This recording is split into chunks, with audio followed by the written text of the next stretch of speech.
Konnichiwa! I'm Eleni, and welcome to the Bago Anime Cast. I am joined by my co-host, Chris Penwell. How's it going, guys? We are going to be discussing and reviewing various anime in this new series. For our first episode, we are going to look at Fuka, which was originally a manga written and illustrated by Kuji Seo and was first serialized in 2014. Diomedea is producing this anime adaptation of Fuka, and it's pretty an interesting story. Originally, it's about a high school students who are dealing with romantic drama, as lots of high school students are dealing with, but they're trying to form a band, and there's lots of problems that form just from romantic arguments and from band-related arguments. So, Chris, you are an early anime fan currently. You haven't seen, you've seen about 6 anime, I believe. What was your initial thoughts when you first started watching this series? I really like Fuka. I love Kingdom Hearts series and I love JRPGs, so I like melodramatic dramas and cheesy kind of corny things. So Fuka was right down my alley. And I really enjoy it. It's great. It got a great perspective because there's a big focus on Twitter. And the story kind of revolves around it sometimes during the plot, and what social media means, and the idea of celebrity. So there's 2 things going on. So you meet this girl called Fuka, and he begins to like her, and she's driven by him, her goals and things like that, and they're starting to get to know each other well. But then the anime makers put a wrench in, there's this best friend from childhood who's also a celebrity, and I thought that was really fascinating how that story got thrown in, and I really like the love triangle. It's got a lot of drama to it. Oh man, it's awesome. One, I think the really good things that just grabbed me is the realism of the situation for you, because there are a lot of people out there who are currently liking or in love with someone, and then their old flame just jumps into the mix, and then they have to deal with that. But here it's with a high school student, so you kind of don't think about these more mature romantic attachments in a high school setting usually. No. But it's pretty almost refreshing to see his used take on trying to pull himself onto which girl he really should attach himself to. And he is sometimes, not all the time, but he does sometimes consider other people's feelings. He does, yeah, for sure. But that's the idea. That's the whole thing with a high school student, right? At that age, you really don't know about things and who you love and how to deal with your emotions, right? And they do a really good job of making it kind of realistic. They don't go over the top.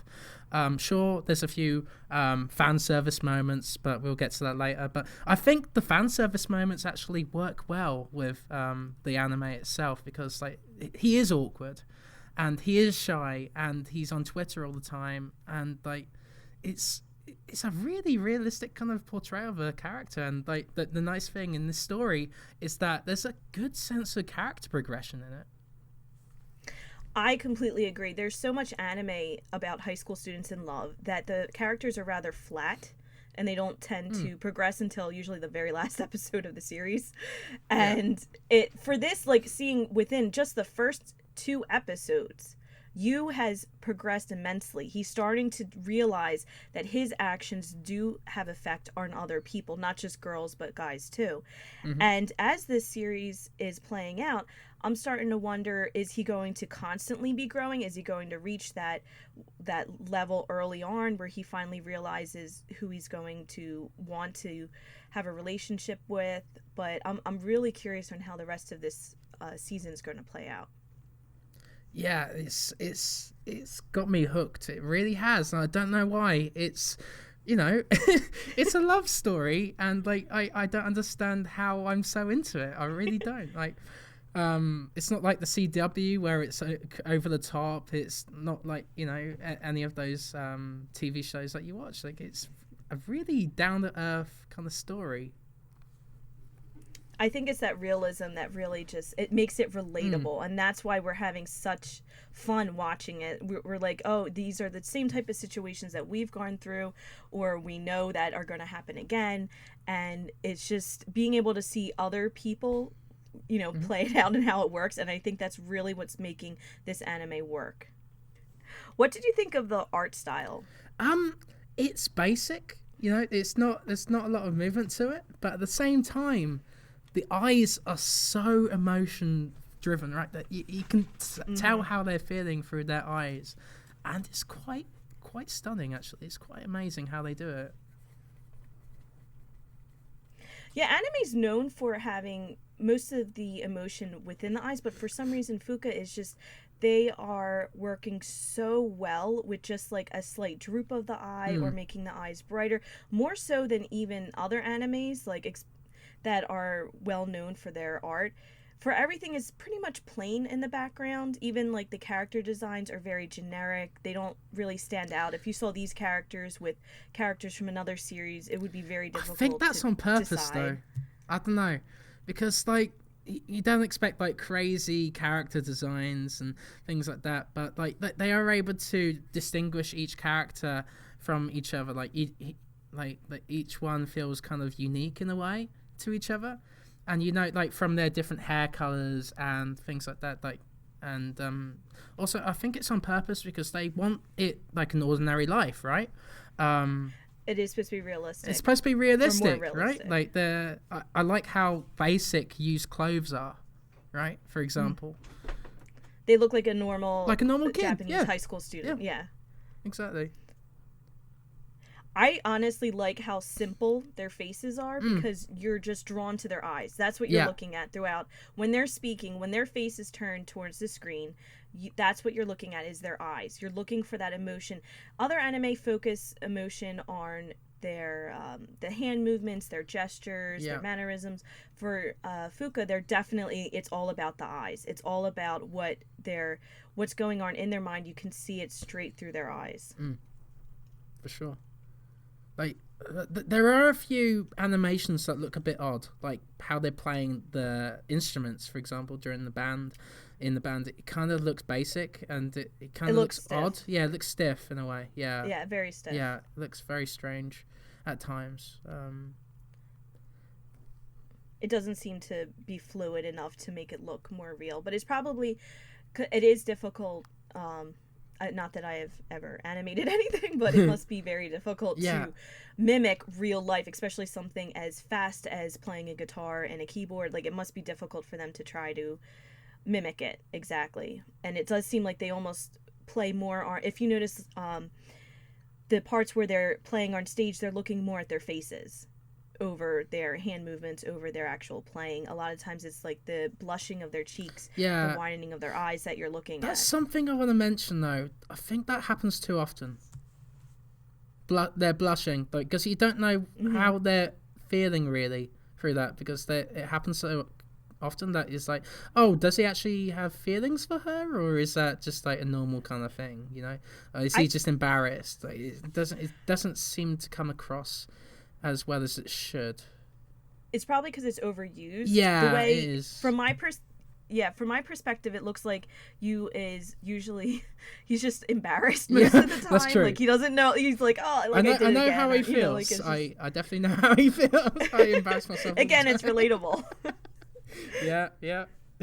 It could also be because he uses social media, especially it's Twitter, that's what he's using so much, is that he's not really communicating to people face to face, so he doesn't know really how to interact with them very well. So it could be just like even speaking with a girl could cause him to blush. And I wonder if that's really what the animators are trying to get across. I think I have to mention this. I know this is a bit off topic, but the story sometimes felt a bit too easy, you know, like it just came across like, oh, okay, that just happened. I just can't remember like the wording for like what I was thinking just now, but it does seem to lack a bit of complexity. Like, the complexity is all within the romance relationship. Like, as of right now, it seems to be more of a triangle than anything else, and then soon it's going to turn into a square. Like, it's just like, but that's almost any romantic comedy you can look at is going to have that love triangle. I feel like there does need to be something else besides the band, perhaps something they need to throw in to make this an even more complex. If they want it to be a complex romance, they really need to add another type of situation. Maybe or something perhaps tragic. Like, yeah, maybe something tragic happens to Fuka's family or Yu's family, and it just shows like how how he helps. How much he cares, or something like that. Yeah, I don't know. That's just an idea there. One thing I think that they're doing a great job is the progression of the characters, of Yu finally like coming out of his shell, of him working with Fuka at Makoto's suggestion. His suggestion of saying like she's, for some reason she's drawn to you, and him trying to encourage you to become more of like a permanent friend, not just like, oh, you're there next to me, hi, how you doing kind of conversation. He wants him to actually be a permanent friend, to have an influence on her, because she herself is lost just as much as Yu is. Neither of them originally know what they're doing. They're just like going to a high school. They don't have much. I mean, Fuka has her music to listen to all the time as her hobby, and Yu uses Twitter as his hobby, which many teenagers now use social media as their hobby. Yeah, I could see that.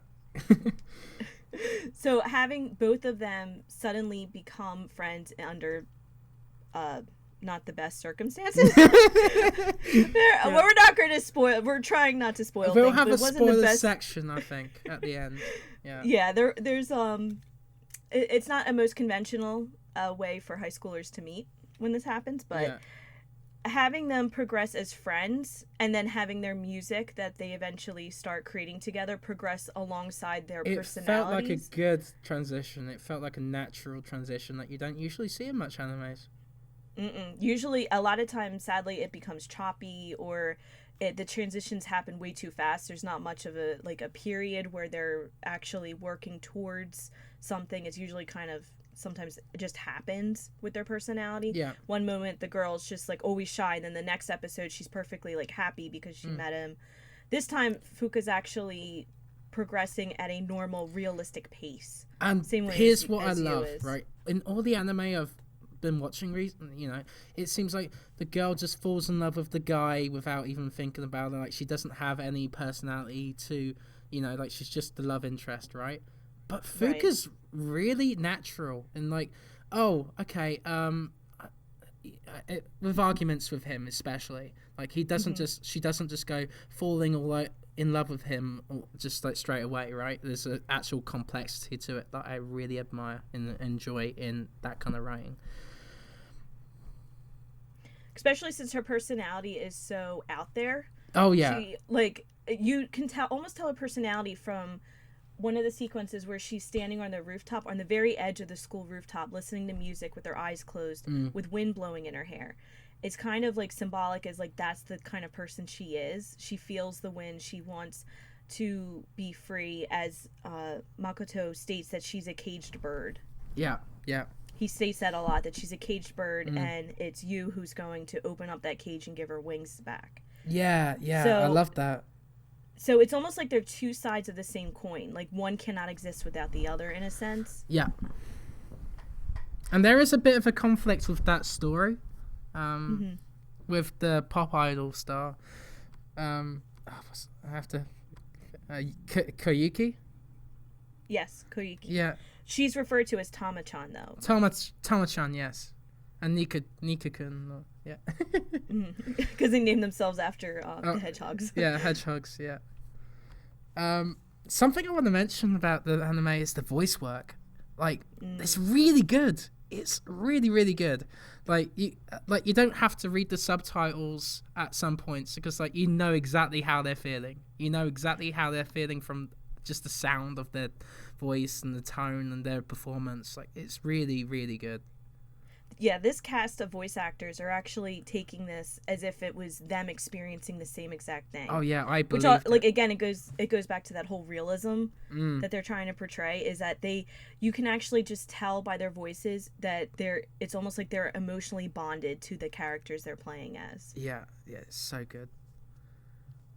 And something else I'd like to mention is that I'd like to see some sort of conflict from Makoto and how he gets treated, you know, from his sexuality or something like that. That'd be kind of interesting as well. It would. I almost feel like they're keeping him in the background. Yeah. I'd like a bit more from him. Yeah. I don't know if that's for a certain reason, like, is he supposed to, because, again, we haven't read the manga, but, like, I don't know if he's supposed to, like, have a bigger role later on, or if this is just, like, a background character. Is he just the guide to steer things along? Is that just his role, or is there going to be something else to him? Because you get the occasional jokes like, he's gay, you know, like, oh, I love you, right? Yeah. Yeah, but, like... Yeah, I wanna see some sort of complexity to him as well, just like you and Fuka and the rest of the cast, right? Like yeah, I almost got a feeling from Makoto that I mean, I know this is definitely not a fantasy by any means. This is definitely more of a realism drama. But I almost got like he was like some type of matchmaker god in a sense, because he's always trying to encourage. Like, because I've seen a lot of anime, mostly fantasy, so I kind of like get that sense that he's supposed to be like, that's why he's there, is that he's trying to like guide them gently towards each other. Yeah. But that it's almost like that. Not that I'm expecting that to happen. But you get that kind of guy, you get that kind of person in your life anyway, right? Like. Yeah, who seems like he was, you know, sent down from the clouds and meant to, like, encourage you. Yeah, you hear so many people say, oh, I got married because of this guy, like, you know, just introducing us or whatever, right? Mm-hmm. Yeah. But now that, well, I'll say it anyway, because this whole anime surrounds around the life of the band. He does become a member of their band. Yes. So I'm hoping that they end up having more episodes focused on the individual members of the band and not just Fuka and Tama-chan and Yukun. So, like, I'm hoping that they kind of go into their lives a little bit. That's one thing I really want in anime is character development from all the characters, not just like the main three. I feel like that it makes it a much richer story. Something that's worrying me though, and I'm gonna spoilers for the next minute. I don't like how they're focusing more on Tama-chan and Nikukun's relationship more and more. Like, in the next episode that you haven't watched yet, that there's more to that coming. And I kind of like it because she's, like, depressed and, like, she's trying to deal with what's happening around her and what she just said. Which blew my mind, by the way. I'm just saying. I was like, holy shit, is she actually doing this? Oh my god. Whoa! Yeah. Yeah. I kind of feel that with Tama-chan, it's almost like she's using her unrequited love for Yukun as almost like a crutch, not a crutch, but a way for her to hold on to reality as she's going through the process of becoming an idol, of becoming very famous. Like, all her songs are about unrequited love. All her songs are very, like, almost towards the melodramatic side, if I can say that. They're more sad, they're more sorrowful. And here's something as well.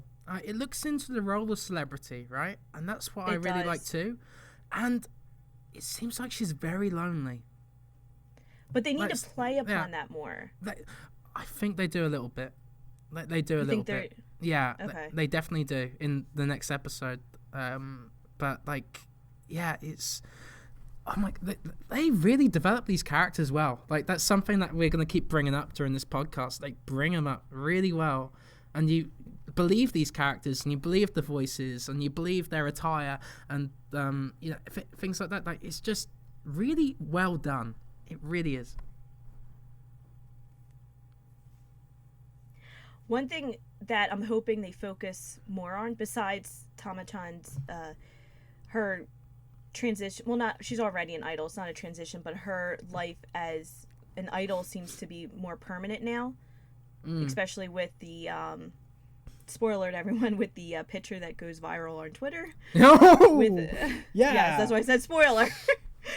That I feel like before she was an idol, but it was more on the likes of like, oh, okay, here's a pretty girl, she's singing these sorrowful filled songs, her songs speak to me, but she's not on the level of like top celebrity where like if people saw her in the street they'd run up and scream.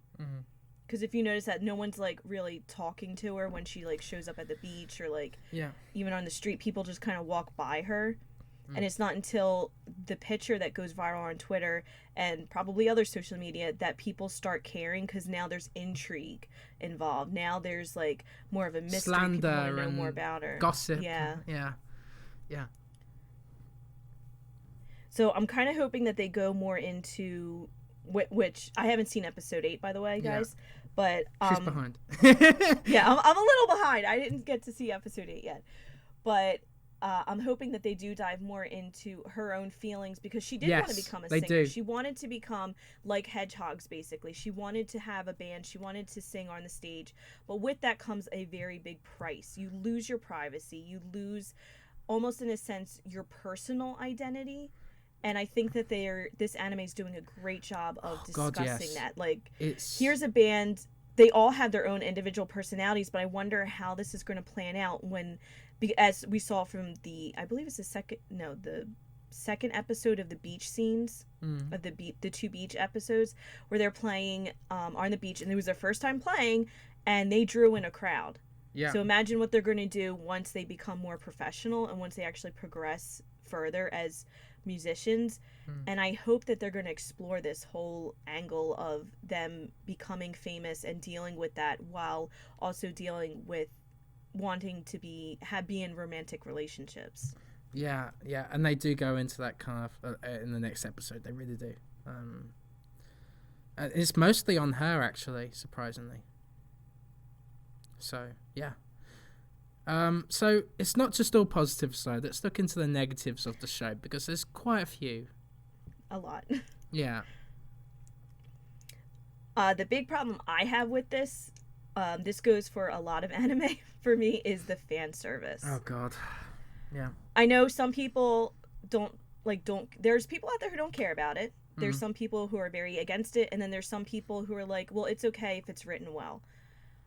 From my perspective, this is my perspective, I find that the fan service in Fuka downgrades the story. I think especially the bath scenes, like they're just getting to the point where that's all they want to show. And it's like, but I want to know more about the characters. I want to know more about like how they're progressing, Here's what they're thinking, thinking. Right? I think it really works when it's around you, because you get that awkwardness, and like they do look at girls in ways that they shouldn't, right? That works really well. But it does work on his immature level. Yeah, in an immature level that he's trying to mature from it, right? And as it goes on, the show, you actually get less of that. So I think that's actually a sign that he's maturing.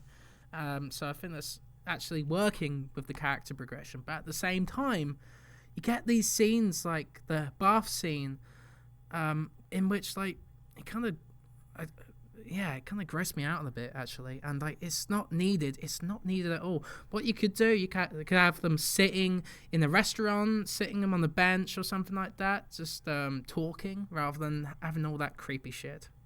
Yeah, or like a regular girl sleepover, like that kind of like, where they're still by themselves, they're still talking about things they don't want other people to hear.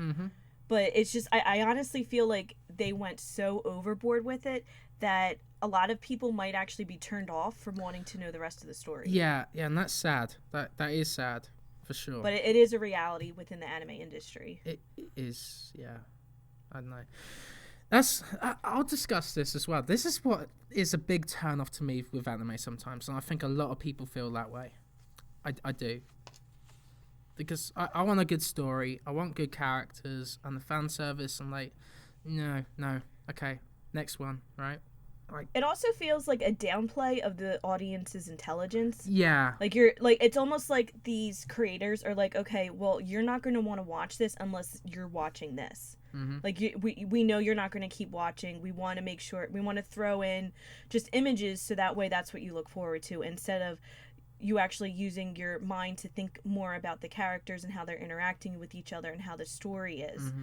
Instead, they're just like I think it is more, it downplays the whole story, in my opinion, especially for something as great as Fuka could possibly become. Yeah, and I do think it works sometimes, but not all the time. But like, I don't need it. I don't need fan service at all. But like, it does help progress the story in some small way. So, what do you think of the story overall? The story overall, I think there's a lot of convenient. I was trying to say this earlier. It's a lot of convenient sections of the anime. Like, oh, this friend, I've always known this friend on Twitter. Now I'm meeting her for the first time. I was like, okay. That was way too. That was way too convenient, right?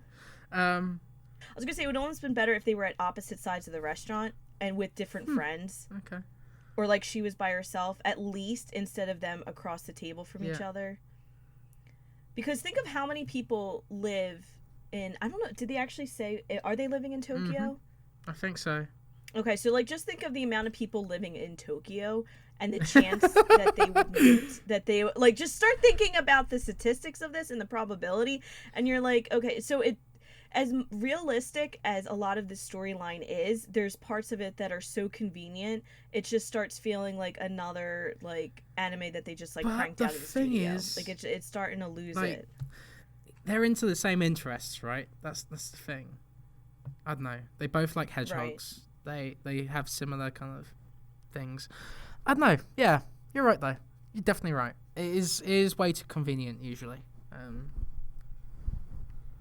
It's almost like one of those animes where the guy falls in love with a girl at a beach like miles away, and it turns out that she got just transferred to a school. Like it's another that type of scenario, and it just seems like it's been used so much that it's starting, or maybe I've just seen way too much anime, but it's just like it's getting to the point like I'm kind of hoping for something like a different way for them to meet other than like it just being convenient for them. But maybe, well, because there is only 12 episodes in the whole season, maybe they don't wanna... say that. That's the normal standard. But that's standard. No. That's very standard. So it's probably timing's sake that they want to, speed things up a little bit. I'm just hoping it doesn't speed up so fast that we lose some of this nice progression pace that they've been keeping up with. Yeah. One, along with the characters progressing, their music has progressed. Oh, yeah.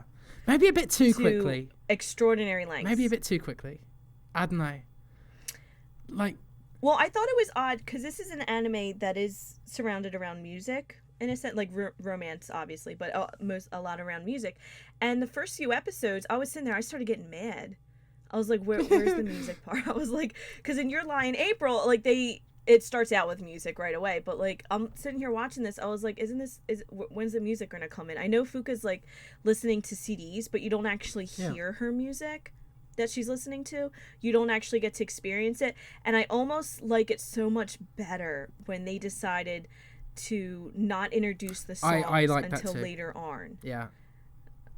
I think it's such a refreshing take on musicians and high school students trying to become musicians, whereas instead of them just being awesome players from the beginning and them just having bad luck and trying to get concerts.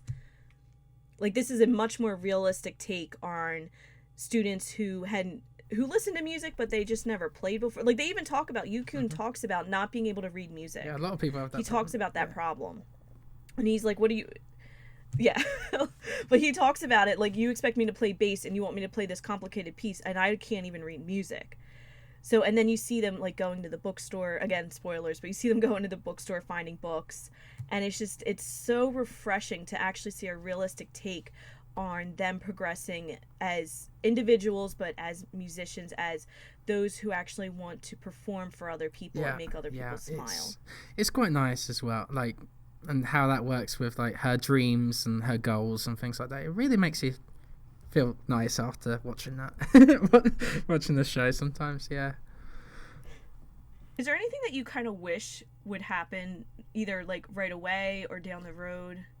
Something that you've been like thinking about? I don't know. I'm kind of happy with the direction of it, but I don't like how it's more towards Tama than Fuka right now. Especially since it's named after Fuka.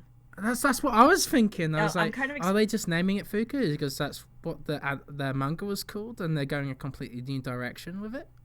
Is that what's going on? I've been trying to figure it out too, because it's not even from her perspective. Although, not every story named after a character needs to be from that character's perspective.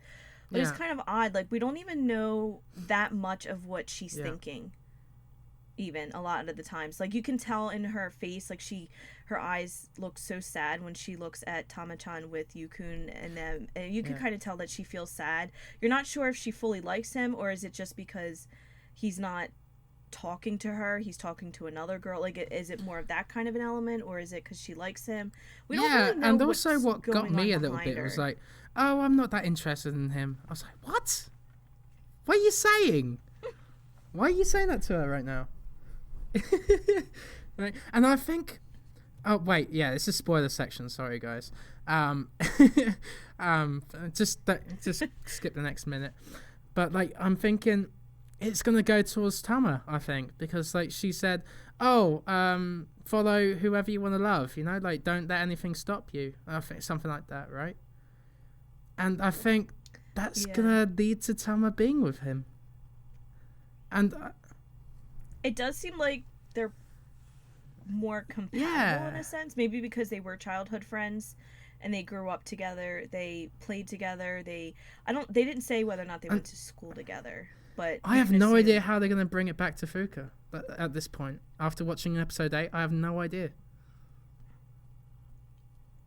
It's almost like more a story of just like Yukun and it's more of like his story now, and I'm kind of like wondering also like if the manga was like exactly or closer to this script, then like why name it Fuka? Why name it after her? Why are they?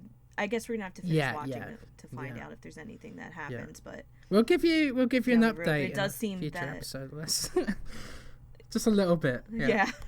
Make sure you keep listening. Exactly. But it does seem that's what I'm hoping for, is it goes back to her. I love her character. I love how free she is now. I love her personality, that she is carefree but with still worries. You can tell that she's worried about things even though she's not fully expressing it. That's what a lot of people do. Yeah. They do.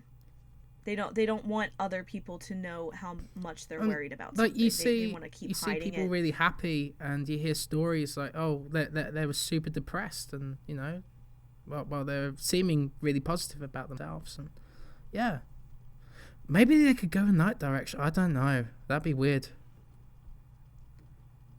It would be, but it would also make us like, as viewers and as like external participants, like want to know as much as possible about these characters. About that could bring it back to Fuka. Like if she is, they do, and she is a realistic person, but it's almost like she's another type of creature in a sense. Yeah. I don't know. Like, have you been getting that feeling that she's almost not fully human, or like maybe because she's a dreamer? It might be because of that. She's always dreaming, always thinking of other things, and doesn't really seem look at what's ahead of her. When she's playing music, she's in the moment. Yeah. She doesn't seem to really consider her surroundings, especially like when she's there's several scenes where she is standing on the rooftop of the school at the very edge. Like the tip of her shoe is literally on the edge of the rooftop. Oh my god, is that foreshadowing? 1 inch. Oh shit. Oh. Oh my god, dude! If we called this, oh, that'd be so cool. Oh my god! By the way, that's not good. By the way, don't ever do that. But like, that'd be such a cool plot twist. Oh. But it's just like that is so symbolic. A lot of things in anime visually are symbols, but it's just so symbolic of like her feet may physically be on the ground or physically be on the building, but the rest of her is completely far away, up in the clouds, away from everything. And I really, really am wondering what that's going to mean later on. As of right now, it looks like it just means that she's thinking about music all the time because she always has her headphones on. But what if it all breaks down? It's... What's going to happen I'm really, to her? really curious as to see how this is... This just seems like a premonition in a sense, or like they're trying to force a foreshadowing on everyone and be like, can you guess what's going to happen next? Like, I'm trying to figure out exactly what their intentions are. Man. And it's making me nervous. Yeah. Because I want to know more about her. I love her character. And it would be nice if they kind of... It's not that I don't like Tama-chan. I do. She's a nice character in her own right. But it does... seem that since the anime is named after Fuka, it should be a little bit more. So you're about on Team Fuka. I'm gonna have to say I am, but I don't know if I necessarily want her to end up with Yukun because it seems like she's intended for something greater. Yeah, I feel the same way. Almost like she could, like, do you get the feeling that she can exceed, almost in a way like a Tama-chan, that she can actually go beyond them? I can feel that. Yeah, I do. Yeah. So, since you're a beginner anime fan, one question that I've been dying to ask you is, would you personally recommend this to someone who has not seen any anime? The thing is, I was apprehensive to do this to do this episode, right? Because like I'm a bit embarrassed by watching it, right? So you do feel embarrassed. Yeah, like the fan service and things like that, and that is a love story, but it's a really realistic take. And like I didn't know until this podcast why I liked it so much, and that realism, the characters, the personalities intertwining with each other. I think maybe I'd recommend it to someone. Maybe, right? But anime watchers for sure. I would definitely recommend it. But like for someone who hasn't, seasoned ones, I don't know. I feel like they would maybe be turned off and think this is a representation of like what all anime is, which is definitely not. But I think maybe it would depend upon the person. Yeah. So, guys, if you're listening, if you haven't seen Fuka, but you are an anime fan, we recommend it. Yeah, go watch it. Yeah, definitely go watch it. You can watch it through Crunchyroll right now. If you haven't seen any anime, I would be cautious. Yeah. This is not a great representation of how wonderful anime can be, but it definitely, if you're looking for an animation series that's more on the realistic side for emotional story play and you want to see characters progress at a realistic pace, then I would recommend it. Yeah, if you're a fan of like teen drama shows, you'll probably like it. Definitely. You probably will. So what would you actually say would be the best anime to watch for a first time anime watcher? For a first time anime watcher, that's a hard one. I would definitely say Seven Deadly Sins would be one for me to watch. That got me back into anime. Like it's an excellent piece. Yeah. Like it's definitely excellent. I watched Dragon Ball Z and Digimon as a kid, right? But like these more in-depth anime, like Seven Deadly Sins, Magi, are definitely ones that I'd say, go watch. I would also say Sinbad. Okay. Probably, because it is available on Netflix, so if you have Netflix, definitely take a look at Sinbad. I kind of feel like that might appeal to a larger audience who haven't seen anime, because everyone loves a good adventure story. Everyone loves watching pirates and people, fighting for love and fighting for justice and truth and all that. So I think that Sinbad would be probably a good way to start out, possibly. So I would definitely recommend Sinbad. And then if you're into more serious fighting, Seven Deadly Sins. I feel like that's a more serious, I think a more serious anime. It's like Dragon Ball Z, but with more depth. I was surprised at how in depth the themes go, the philosophy within the story. It goes. I don't want to talk about it because we'll probably talk about this in an actual podcast. It's definitely, if you would like an in-depth story and you're looking for something that has multiple dimensions to the overlying plot, definitely watch Seven Deadly Sins. Yeah, and we'll probably talk about it next episode for season 2. Yes. Yeah. So let's just maybe finish this off with like what are you watching right now? Like what kind of anime are you watching right now that you'd say? Give a review on quick. I just finished Kiss Him Not Me, which okay. which is on Crunchyroll. I personally loved it. It's definitely more of a girl type anime. Yeah, it's from the perspective of a high school girl. Before I got into Fuka, I thought, that's a girl type anime. I shouldn't be watching that. No, but no, you should. You totally should if you're a guy. Well, no, they could, but it's definitely geared more towards, I think, males. Yeah. But I kind of thought it was going to be more from the girl perspective. Yeah, because like the whole picture of Fuka is like a girl, right? And there's like flying in the sky and like, oh, yeah, that's a girl anime. But no, it's not. Totally watch it if you're a guy. If you're a dude, do it. Definitely. There's something in there for you. Especially if you like melodramatic stuff and JRPGs. So yeah, Fuka is pretty much what I've been watching recently. I do have a review up for Grand Blue Fantasy, the first episode on Bago Games, so check that out too. I'm also reviewing weekly Ace Attorney. Yeah. I have mixed feelings about. You've read my reviews. You guys know how mixed I am about this anime. But is it like a direct adaptation of it? It is. It's pretty much. Well, I've said this before, but it's pretty much. It's almost like watching cutscenes. Oh boy, I don't know about that then. Yeah. Oh, okay. It's I've said this quite a lot. I'm displeased with it on whole. I was very happy because I love the games. Yeah. The animation's done pretty okay. It could be a lot better, but they're not diving into the characters. They're not going into backstories at all. It's almost like they just took the script and put it into an anime format. Yeah. So, but you guys can keep up with my reviews. I'm hoping that it gets better later on in the series. Yeah. I'm very hopeful when it comes to anime. I'm always hoping that it gets better. And you know what I'm very hopeful for? This podcast. Hey! We want you guys to keep coming back and listening so that hopefully you guys know what to watch or you get better ideas of what kind of anime that you would like to start getting into. Yeah. If you're listening to this on YouTube, please subscribe to us at Bago Games. Also follow us on Twitter. I am at The Geek Intern. And I'm also on Twitter at Eleni DiCarlo. Thank you very much for listening, guys. Bye, everyone.